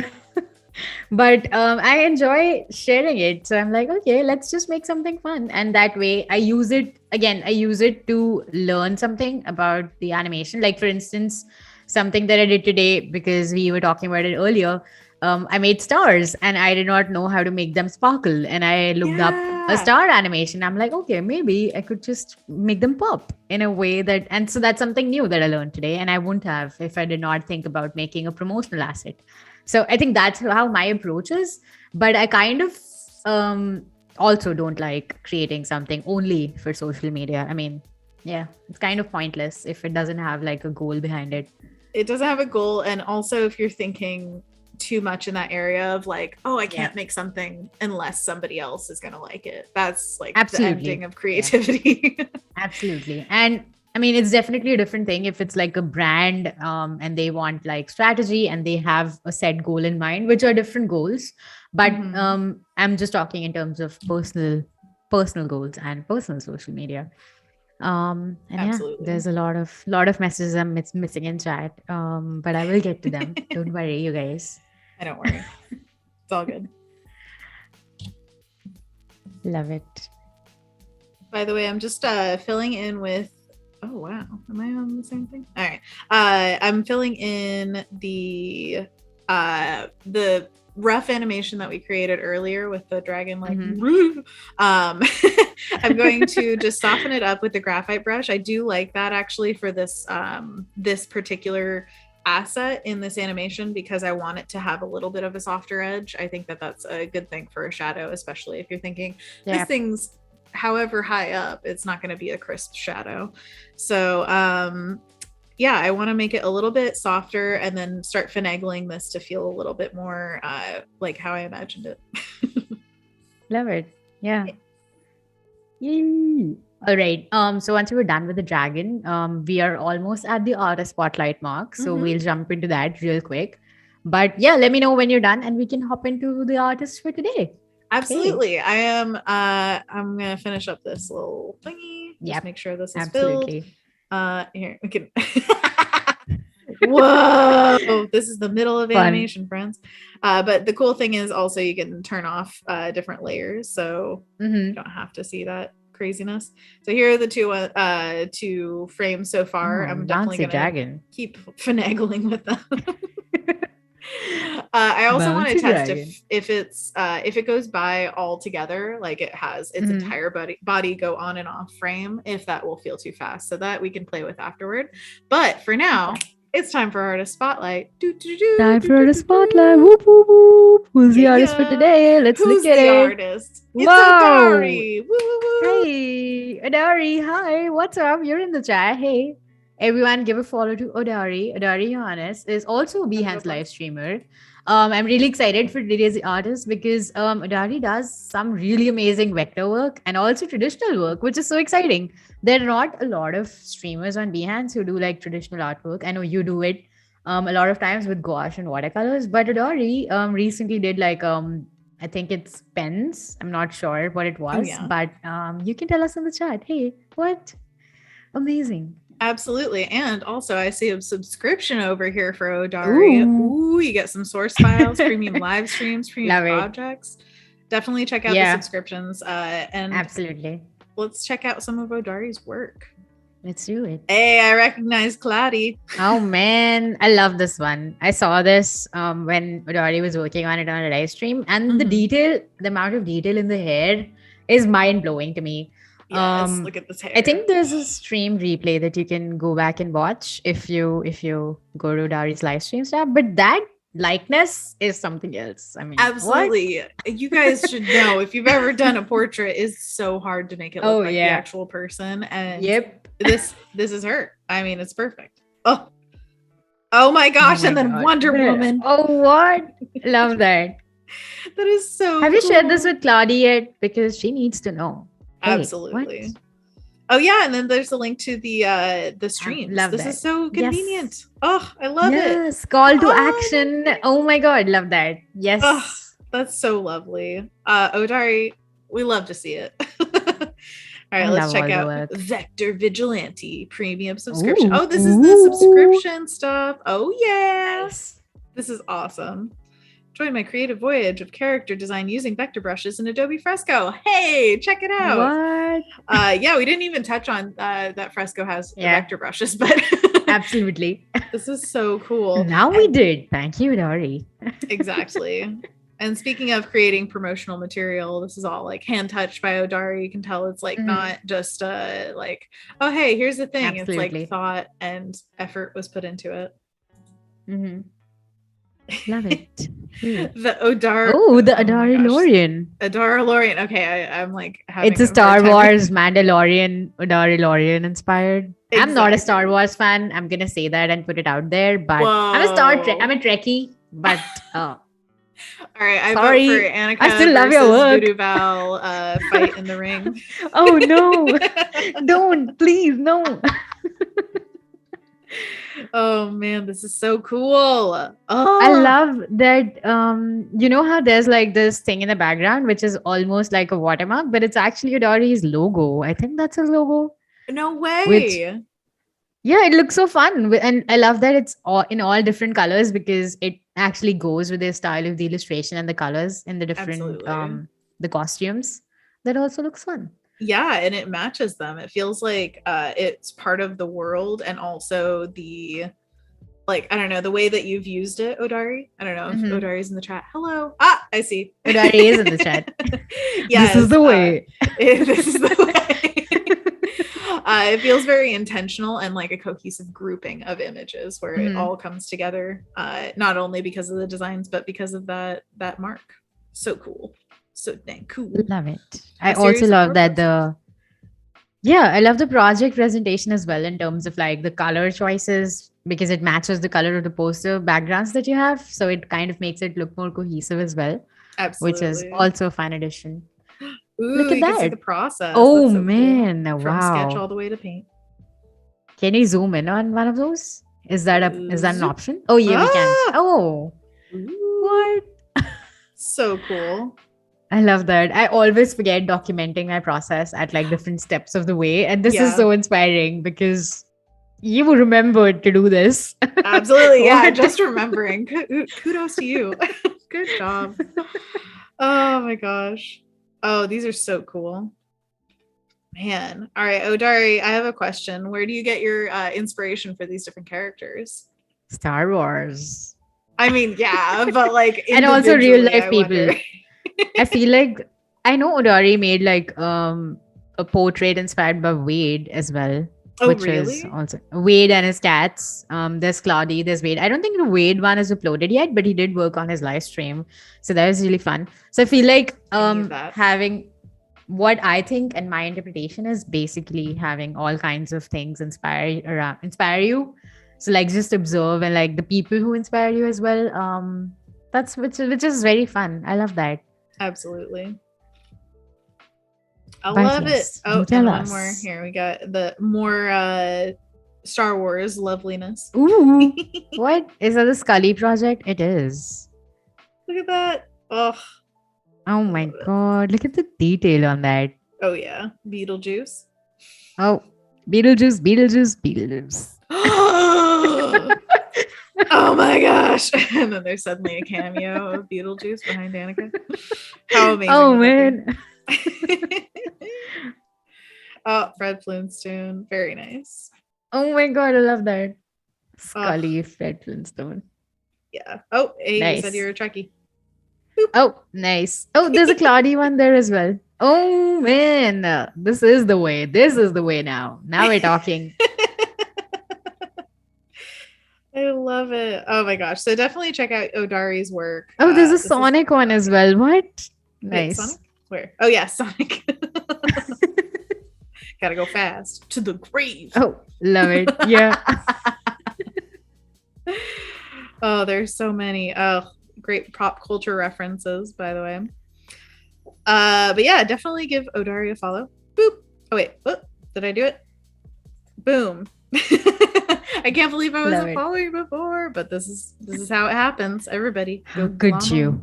But yeah, everyone, please follow Odari. He's at be.net/Odari art, which is also in the chat. But if you're watching this on replay, you can see it on the screen at the little URL. Make sure to follow Odari. And if you would like to support the creators, make sure to give them a subscription. I know Anna, you also had a subscription, or is Yeah. that just Patreon now? Yeah, now I've switched over to Patreon. We were creating a podcast, which was really Mhm. fun. That was Anthony and I, and we are going to, I believe, slowly release the episodes. We've talked to all of the patrons and decided like they're okay with it being shared. And we have so many fun episodes that we did, and we loved the subscription service and everything about it. It was just a lot of work at one time because I had two books Absolutely. that I was working on, and it's like overlapping too many things. But Mhm. I would highly suggest, if you want to start a subscription, get on that, and also support other creators, because this is a really awesome opportunity that Behance is giving us. Absolutely. Yeah. Hey, love that. And Odari, again, thank you for sharing your work with us. And if you guys want to nominate yourself or another creative that you really admire the work of, make sure to go to the Artist Spotlight tab right above here. Here. Yeah, here. It's right above chat. It's called Artist Spotlight. Make sure to put in their URL and we will be sure to highlight them in one of the future streams. And Absolutely. now back to Anna's screen right over here. Here? Whoop, whoop, Yes, whoop. here. Here. I like that. Desperately trying to find the right place to poke. Yep. Which Always one? a struggle. Always. All right. So I want to test real quick if we can get a fast dragon on and off the screen. If it looks crazy, which I'm guessing it will, we'll have fun doing it. Okay? It's fine. Yes. So I think I'm just going to set this guy to multiply. Hey, that's a rhyme. Beep. And put it down at like, I don't know. We did 90 before. Let's do 90 again. I think I'll use a little bit lighter of a blue though. So that this is another way to control it. It's so funny, but like with multiply, you can do opacity change and or you can just change the color. The lighter it is, the lighter it will be. Imagine that. So I missed that. Did you say 90% opacity was the layer opacity that you were working on? Indeed, yes. Okay, good. Beep. Okay, so that actually, my first layer or frame is going to be blank. I keep on saying layer and frame interchangeably. I mean frame when I'm animating. So first one, blank. Second one, something. Actually, we might need it to extend even more inside because it's going to go so fast. So what we're going to do is like zoop for the next one. Zoop, zoop. Zoop. Yeah, we've got to make boop sound in effects there again. as well. Say again? Are we going to get a boop in there as well? Because zoop is a Paul Trani thing and boop is a Howard Tinsky thing. Are we adding all those sound effects today? Oh yeah, now we're talking.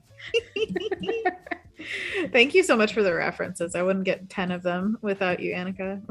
Oh man, I'm so honored to be hosting you today. This is so much fun and also super inspiring. Did I say that already? Yeah, kind of. But still, everybody animate. All right, here we go. So this is, we're already at frame 5. How is this gonna work? Oh no. Okay, selected frame. I'm gonna trust the process. Oh, absolutely. It's gonna look goofy. I can't wait. This is another wonderful thing that I feel like we forget too often about like art and animation in particular is we should make goofy stuff happen. Okay, it doesn't always have to be like, it's this beautiful elegant thing. It can be silly looking. So what we're gonna do is make something silly. Okay, it's not as bad as I thought, actually. Oh, it looks fun. It kind of looks like a ghost though, I'm not gonna lie. Woo! Well, we can change the shape of it Halloween for sure. Vibes. I was just wondering about the movement, if it would feel the movement looks pretty cool.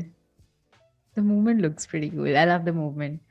I was thinking it would be way too fast and be like so at least it's not it that. Actually does. I love that it stays in the middle, like in the third frame. Kind of really captures the direction, the paths that we were talking about earlier. But, absolutely. We might even speed up the beginning of it where it's like further in at the first frame. I don't know. Love it. But we can make it whatever shape we want. So we can make this into like a silhouette sideways of a dragony kind of figure, or it could be like from top down kind of aerial silhouette. We can make it birds. We can make it anything we want. Burbs. Yes, burbs. Yes to burbs. I know you mentioned like goofy illustrations. You know Hayden Patterson, right? Hayden Patterson is a friend of the streams, also Behance live streamer and animator. Absolutely. But he recommended another animator called Hake Mannequin, who's also on Instagram at Hake_animation. And they do some really fun, goofy characters and animate them. And it's all frame by frame done in, I think, Toon Boom Harmony, which is another animating tool. Animation tool. How do you say it? What are words? But if you guys want to check that out, they're just a huge inspiration and also super fun. I'm gonna put that in the chat just in case. Absolutely. Anyone thank you for that. Wants to check it out. Wrong keyboard. Sorry. Up. I was thinking also, what if we had silhouettes of two birds flying in from each side and then hitting each other and then dropping? I don't know. Weird ideas come to you in the middle of a stream. Oh, I love that. But yeah, I'm wondering. Friend of the streams, Ryan says. Just friend of the streams. Don't you know, Ryan? You can be friendly on streams. Yep. Also, apparently there was something that happened earlier in the chat with Ryan's. Was it the keyboard got clicked somewhere? It was a cat. It was Roscoe. It was Roscoe. It really was. I thought that was a joke where they were like, "Oh, it was Roscoe, isn't it?" It's like, no, it's really the kitten. Oh, that's so good. I'm so glad, Ryan. Okay, let's see here. Instead of making it just a squiggle, let's do some carving in here and make it more of a shape of some sort. I don't know what shape. Wow, I'm not sure what I'm doing yet, but a dragony shape. Yes, dragony shape. Easier said than done. Oh, look at that. Nice. It kind of looks like a unicorn with the poking. I like it. Oh, unicorns are awesome. What was I thinking? Oh, I was thinking of a dragony shape. Have you seen? Yeah, I was thinking of dragony shapes. Have you seen Spirited Away? I haven't. Oh my god, no. Randall has recommended me to watch it, and it's on my list for so long that I'm embarrassed now. But yeah, let's just pretend that I have seen it. But I also you totally love it. Yeah. Well, I love it. An excellent dragon design in that movie. That is very it's like a snake-like body with little legs, kind of like, I'd say lizardy, and then almost like a doggy kind of snoot. Any sense? But yeah, that kind of idea is what I think my ideal dragon design is. There are plenty of dragons that are like, they have big wings and they have different, I don't know, animal attributes to them and things like that. But I really like the long-bodied ones personally. But that's just my opinion, man. So if you want to make your own dragon, you make your own dragon. Also, Falcor, the luck dragon from Neverending Story. That's another really great design, I'd say. Love it. Yeah. Ryan speaking. If you've seen Ryan, no. Okay. Thanks. And Anthony says, no Breath of the Wild either. Add that to Annika's list of sins. The sin list has all grown. in due time. All in due time. Hey. Yeah, not everybody can have the exact same experiences as everybody else. So absolutely. Yeah. Hey. But I do, whenever I hear stuff like that, like, oh, I haven't seen this, that, or the other thing, it makes me so excited for you, because the moment that you experience these things, I know you're just going to be like, it's so good. What have I been missing all this while? Yes. Spirited Away is my hands down favorite film, and Breath of the Wild is hands down my favorite video game. So the second that you experience either or, I feel like something's it will make you feel things. Even if it's not your favorite, it's just like it's so good. Love it. Okay, got it. I'm gonna add that to my list of things to watch ASAP, just in case. Do you have a favorite movie or video game? I don't think so. What? What? Just like no? Just straight up like nah? There's too many good ones to have a favorite, is what I'm gonna say. Okay. Annika doesn't watch movies. That is not true. But let's just go with that. Let's go with that. When you watch.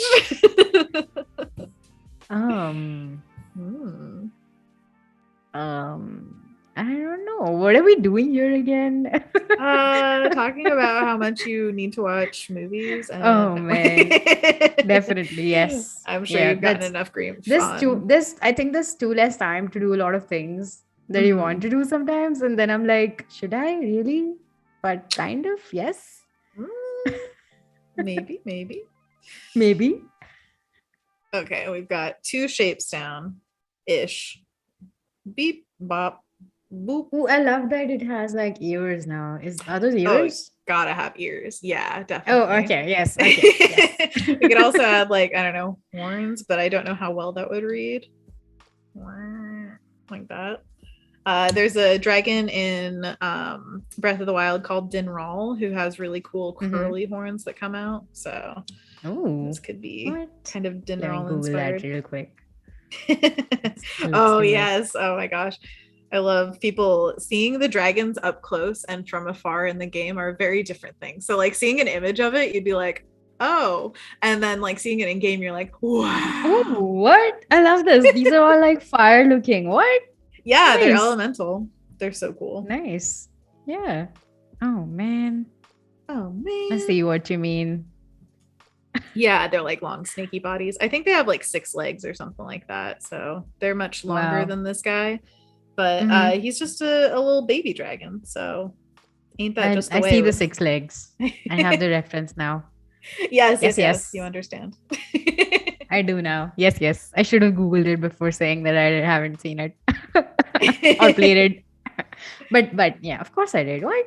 I Just also love that these colors. I see the inspiration of the greens as well, like the scaly body. Kind mhm. of matches the foliage colors as well, which is super fun. I love it. Ooh, I like that. Hey. Didn't even mean to. Bop. And we'll see if this like reads as really anything. I think that honestly, when an animation like this goes by pretty quickly, it doesn't have to be super exact, but we'll see how it reads. Does it need like back legs of some sort? Just silly little blobs. Some thought. Oh, I love that. You know. I love that you use the eraser tool to just kind of make it read more like a back leg, hind leg Yeah, and situation. this one Yeah. I'm using the tilde key on the keyboard, which is the right below Ooh. the escape key, the little swirl. It's Mm-hmm. a little dragon. The soul. Yeah. The little dragon. Yes, and it acts like yesterday we had the, what did you call it? It was like a touch. Touch modifier. Yeah. Yeah, touch modifier. That is on the iPad version of Fresco. It Mm-hmm. has the ability to use the brush as the eraser when you press the touch modifier, and it's doing the exact same thing on the desktop version by pressing the tilde key. So I'm using Oh. this graphite brush and I'm painting, and then I erase out with the exact same brush, so it gets that kind of same texture, and it works seamlessly. I think it's a really intuitive way to paint, so I enjoy it. Love it. Yeah. Wade in the chat says small noodle. Yes. Yes. Yes. All the I know there are noodles. some keyboards that don't have the tilde key, but there is like right above the tab key, there is like a different key on like I think German keyboards and also some different Oh, keyboards. really? I didn't know that there was a lack of tilde Yeah, in the world. yeah, there are some keyboards that do not have the. Typically, it's like universally applicable to like US keyboards that you get, Mhm. but you do not have that on some keyboards. I'm not sure what keyboards there are, but anything above your tab key should work. But also, you can set up shortcuts, so make Mhm. sure to check those out. Definitely do. Thank you so much for that, because I know our international audience, I'd be really sad if I Yeah. like let them astray. Like, oh yeah, it's just this easy key, and they're Yeah. like, You said there would be tilde key. No, it doesn't work. why, you liar. Exactly. The last thing we want to do is lie to people about Fresco. That's akin to sin. Mm-hmm. Whoa. Oh, wow. Look at that. What? That looks It could- amazing. I love the little hind legs. What? the little hind legs are like, ooh. Yeah, let's see what it looks like zoomed out a little bit. Zoop, zoop. Play. Oh, man. This looks amazing. I love the little moths. They add a lot of character to it. Definitely, and we can always add more moths is the fun thing, where it's just like, Mhm. oh yeah, you could just keep doing that. Like, this is just going to be a moth piece by the end. It's just a gaggle of moths going wah, wah, wah. But yeah, Holding that moth is foliage. yeah, duh. It's such a fun thing to just add those little bits, and then it is like looking at a forest where you're like, mostly it's still, maybe if the wind comes, it's like a lot of motion amongst the leaves and everything, but the second you Mhm. have a squirrel, a moth, a bird or something, it suddenly feels so much more full of life and just like interesting to look at. You're like, because our eyes are trained to find motion basically, so the second you add motion to an illustration, it can really change the the feel that people get from it Absolutely. and how much attention they pay to it, especially in Yeah. this day of social media where like everybody scrolls and sees an image for like 10 seconds or something. It's ridiculous. Not even 10. Exactly. Yeah. It's just Not super even 10 fast. seconds. Absolutely. Wade in the chat brings up a really good point, and Wade says that last he checked, there wasn't a way to set the tilde key function as a hotkey, but he hasn't Oh. checked in a while. Maybe there is what I meant by adding shortcuts and like using your own keys for shortcuts is basically that you can set any shortcuts that you want and modify it according to what you would like. Let's Uh-huh. say you're in Photoshop or Illustrator, or even in, I'm not sure if it's on the Fresco for desktop. But there is, if you go to Help X for Adobe Fresco, you will find a list of keyboard shortcuts if you have like a keyboard attached to your iPad as well, which I do. So I personally use it with the iPad as well. And it's really handy to use those with like adding new layers and such. So yeah, you can not just use the tilde, but maybe attach a different key for Definitely. using the brush to clear mode. Handy dandy. But yeah, hey, yeah, definitely. I Handy wanted dandy to erase. All right. I yeah. think we are almost at the end of the stream. Unfortunately, time flew by just like this little dragon. Um, Cute. but Anna, do you maybe want to give a quick recap of what we did on the 2 days so that the people who did not watch this or could not watch this on the live stream could watch the replay and get some of that Anna action?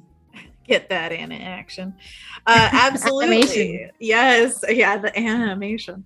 So on day one, we painted this piece. It wasn't the complete one, but I last night fixed up some of the foliage so you could see like the beginning of the process, the direction I was going. And then today we had this illustration that we wanted to add a little bit more life to. And so we brought it into Fresco and used the animation tools to just, or I should say motion tools to bring it to life, give it motion.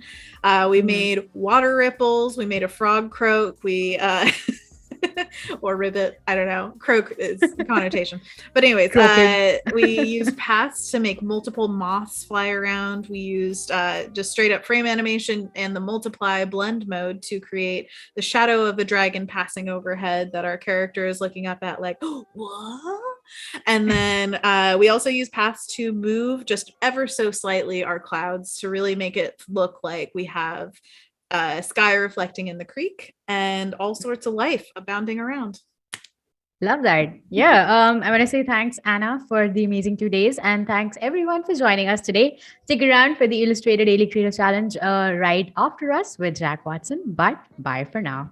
See ya. Thank you.